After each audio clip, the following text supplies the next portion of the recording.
were removing Governor Mike Sonko.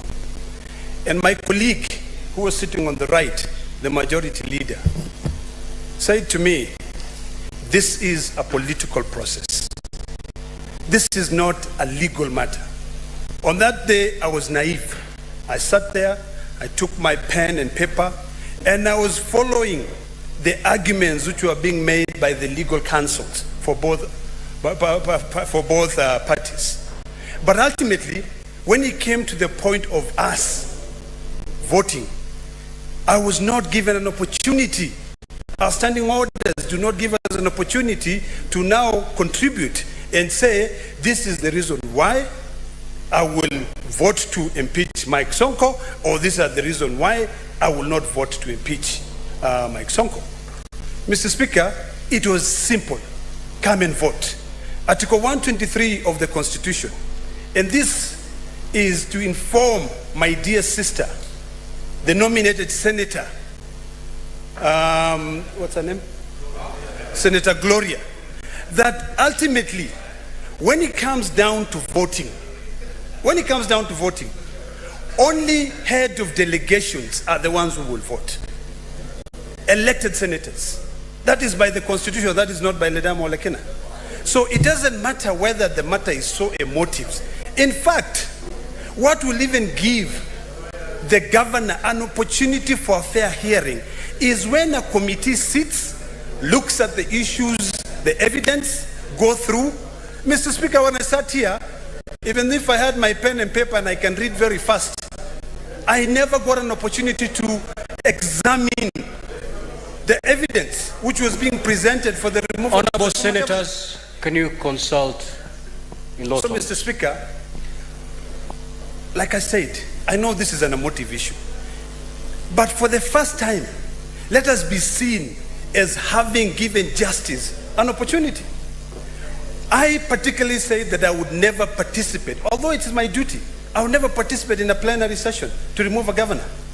Because what we do, we sit here, you know, the two parties argue their matters, they bring matters of law. We are not a court of law, we are a quasi-judicial process. In fact, it is purely political. It has got nothing to do with law.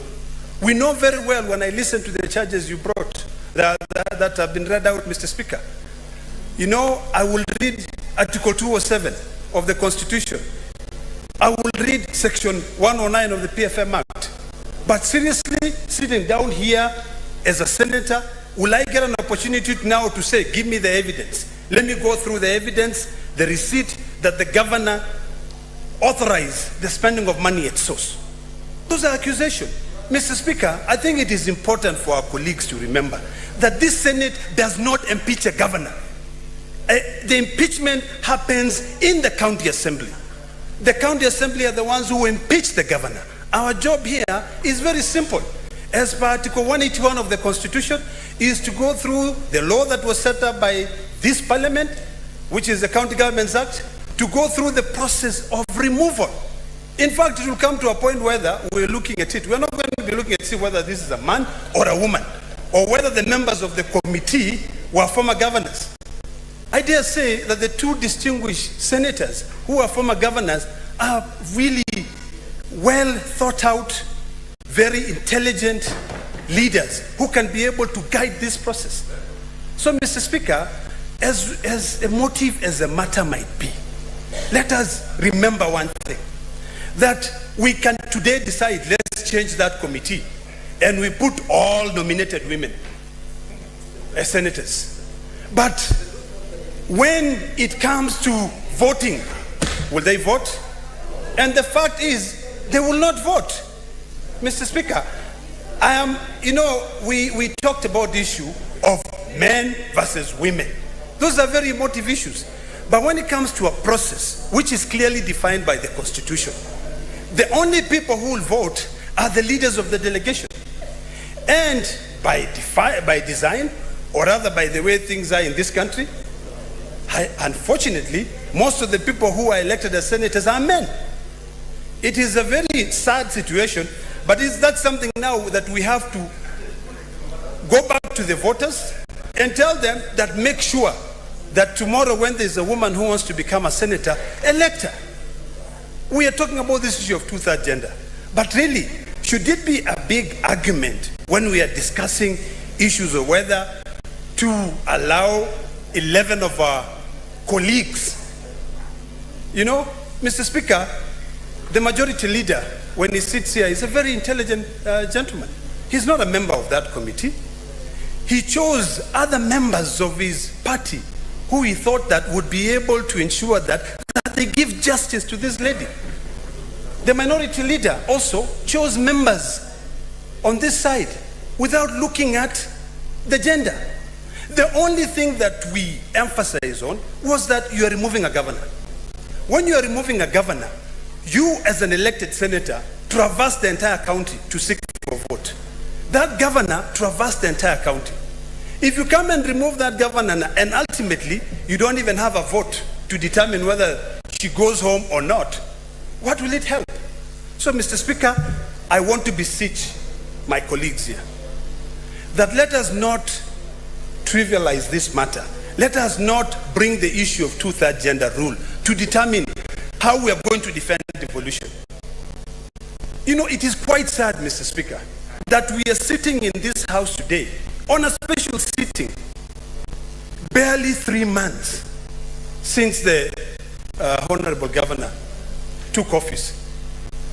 These are very emotive matters that require sober minds. It requires us to sit down in a committee, go through all the evidence, and then when you come here, because ultimately it will come back to plenary. Mr. Speaker, when it comes to plenary, I want to hear whoever is going to be elected as a chairperson of that committee convincing me whether I should vote to send that governor home or to retain her. My job is really not to impeach a governor. There is no senator here who can impeach a governor. A governor can only be impeached by the MCS. Our job is just to go through. We actually will be working as if we are, what do you call it? Huh? You know, there's a word, they use it a lot in America. As a jury. So our job is like as a jury. So we'll be sitting there and saying, did they follow the law? One. Okay, if they presented evidence that the governor spent the money at source, is it true? And then we leave the matters of the court to be dealt by the court. So in conclusion, Mr. Speaker, I would like to beseech this House to support the committee way. Let us give the men and women who are put in that committee an opportunity to be able to go through the evidence, investigate the matter. Let's listen to the content of the motion is to investigate and determine whether or not the assembly followed the law. Mr. Speaker, finally, as I sit down, there are issues of preliminary orders that will come. You know, POs or preliminary objections. This House sitting in plenary will not give that governor an opportunity for the lawyers to argue as to why we should not proceed with this matter. But when we sit in a committee and you are brought in a PO from a high court of Kenya, you will get an opportunity to go through it. We have a very able secretariat who will be able to tell us, okay, we have matters either sub judice, this matter will become sub judice, or we are barred by the court. So let's stop this political process. And by then, the matter ends there. Mr. Speaker, we had a case of Taita Taveta. When it was brought before this House, we chose the committee way. When we chose the committee way, when they went, the first order of business was to seek whether there is a court order. When they saw that there was a court order, that matter rested there. So there's no one who will be prejudiced by us going through the committee. So, Mr. Speaker, I plead with my colleagues.